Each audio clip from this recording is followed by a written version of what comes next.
Great. So, hi all. Today our featured speaker is Christopher Gialanella, who is the group publisher of the Modern Luxury Los Angeles. Thank you, Chris, for joining Charitable Confections for our educational podcast series. Of course. I'm happy to be a part of this. Thanks for having me on as a guest. Of course.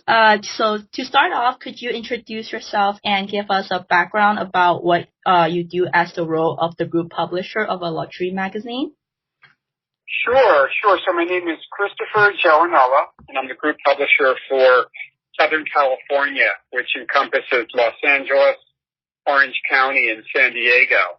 And my role with Modern Luxury is really to be the connector in the community, whether it's for advertising, for editorial, for events, through digital, through sponsorship. So my role is to really oversee all the business aspect of the magazine, from advertising to events to marketing.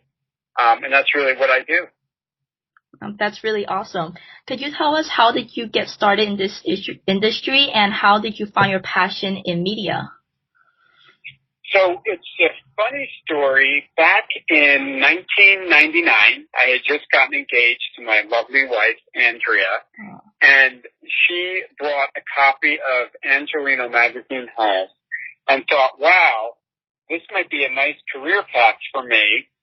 So she had thought maybe, we're getting married, maybe I should think about doing something different. So she thought sales might be a good entree for my new career, and said, you should give the gentleman whose face is in the magazine, who was the publisher at the time, Michael Kong, a call to see if there were any openings at the magazine in the sales department. So I did that, and I contacted Michael, and I said to him, look, I don't have any experience in the magazine world, but I do know that I'm a good communicator.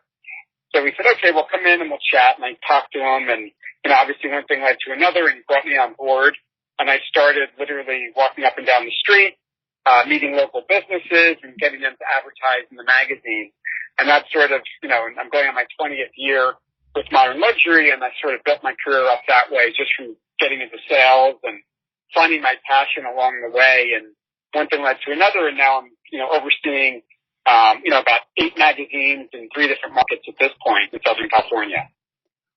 Wow, that's really impressive. So it almost seems like you weren't really thinking about the media industry before that whole thing happened to you. Is that correct? Correct. I was thinking about how am I going to make as much money as possible to start my new life with my new wife. And it seemed at the time sales was really the way to go. But I wound up getting into a sales position that really turned into more of a really great opportunity and lifestyle for me. So I did find my passion along the way, which was wonderful. That's great. So my next question is, what are some advice or insights you have for children in Armenia and Haiti interested in publishing about, what it takes to succeed in this industry? I think it really takes obviously having some great confidence and really believing in yourself. And I think if you have those 2 qualities, you'll get other people to really want to communicate with you and really believe in what you're doing. So I think a lot of it really is, A, common sense, and then B, just being able to carry on a conversation, finding out what people's interests are and being able to elaborate on that.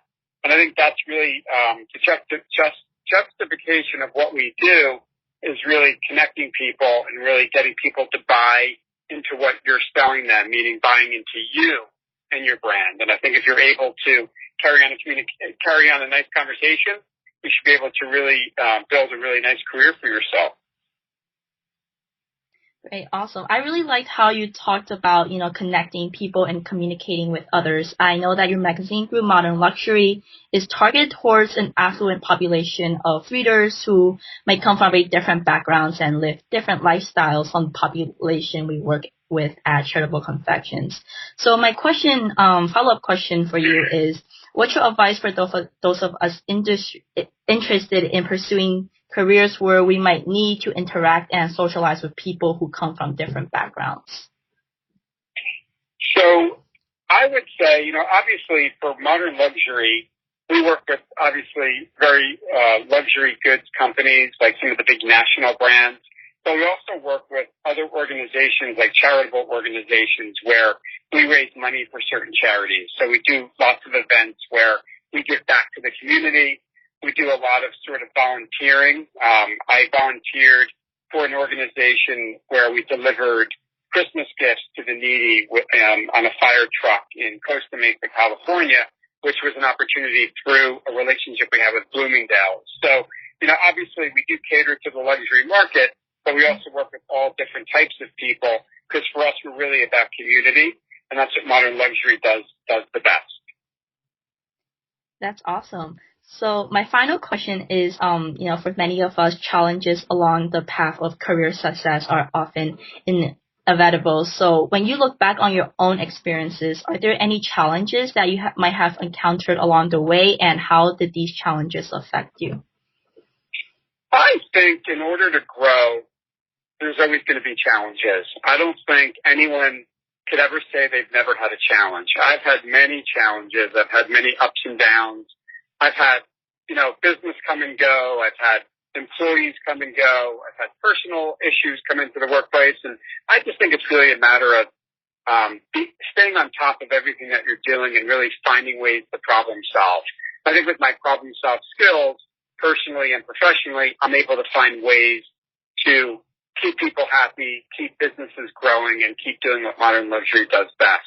So I just think it's important to always know, hey, you're always going to come up with some sort of issues along the way. I think it's just a matter of how you handle them. And I think that's the best way to really sum up that question. Yeah, for sure. Can you give me an example of perhaps one of the challenges you have encountered? Through business or through a personal challenge? Perhaps through business. So we had obviously in our world, we have a lot of competition, right? Mm-hmm. So for example, we just had a cruise ship company that was thinking about running with our competitor and not with us.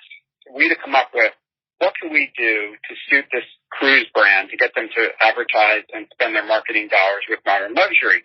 So we came up with a whole sort of think tank in the conference room with a group of people to come up with really great strategy of what we can do to win the business over. We came up with a great concept that we presented to the customer.